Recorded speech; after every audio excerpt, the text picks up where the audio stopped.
L-infurzar fuq il-kaċċa illegali f'Għawdex huwa kważi ineżistenti. Mhux neskludi li dan għandu x'jaqsam mal-fatt li l-Ministru responsabbli mill-kaċċa u l-insib, Clint Camilleri, huwa għawċi u kaċċatur.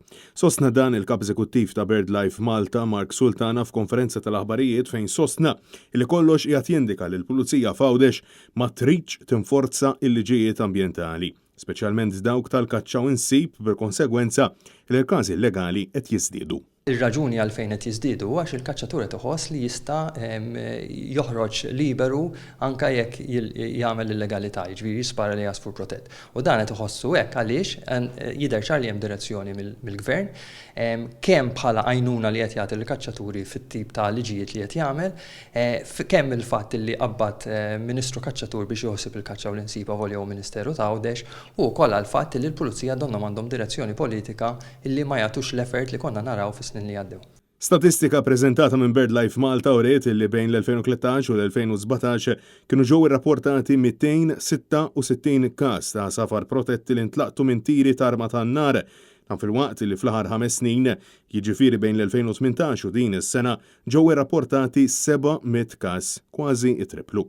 Fil-waqt li f'Malta hemm problema, BirdLife spjegaw li kull meta jċemplu lill-Pulizija biex jiġu fil-post ikunu hemm fil-pront. Madankollu f'Għawdex din il-preżenza hija żero. Fil-fatt li Malta ma nistgħux ngħidu l-affarijiet huma tajbin għax kull ma kien hemm pereżempju karozza waħda f'ħafna mill-ġranet, f'Għawdex il-Pulizija mhumiex reactive at all. Jiġifieri aħna nċemplulhom u ma jiġux. BirdLife qed tgħid li sfortunatament il-Pulizija għandhom ir-riżorsi biex jiżgombraw lil membri tal-BirdLife minn proprjetajiet allegatament privati iżda biex jinfurzaw il-liġi brabta mal-kaċċa illegali m'għandhomx. Sultana sqar li dan ma jfissirx li huma l-uffiċjali infushom illi ma jridux jagħmlu dan iżda wisq jibża illi qed jingħataw dawn l-istruzzjonijiet. Kien hemm każ minnhom illi ġew għax ir-rapport ta' kaċċatur li aħna konna fuq art privata meta ma konniex.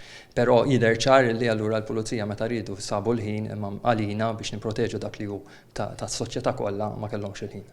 BirdLife Malta insistiet li l-Gvern ma jistax jibqa' insolenta l-intelligenza tal-poplu meta jisħaq li dawn il-legalitajiet jistgħu jiġu nfurzati meta l-fatti juru li BirdLife Malta tagħmel aktar xogħol ta' infurzar u tkopri aktar żoni mill-Pulizija nfushom. Dan fil-waqt li Mark Sultana insista dwar l-importanza tal-edukazzjoni f'dan il-qasam. Naħseb li hija anke ixxu ta' kultura interna fil-lobby illi jekk iħossu li jistgħu jagħmlu li jridu, ħafna minnhom jagħmlu li jridu, jiġifieri importanti illi jkun hemm element ta' biża' li inti taf illi ħadd inqabad, imma mbagħad irid ikun hemm ukoll edukazzjoni biex jifhmu għalfejn m'għandekx tispara lejn dawn l-asafar. Jien naħseb ħafna minnhom jafu, imma sfortunatament jiġu jitmejlu. Dan is-suġġett u temi oħra relatati qed ikunu diskussi kull ġimgħa fil-programm Naturalment li xxandar il-ħamis filgħaxija fid-9:05 fuq Net Television.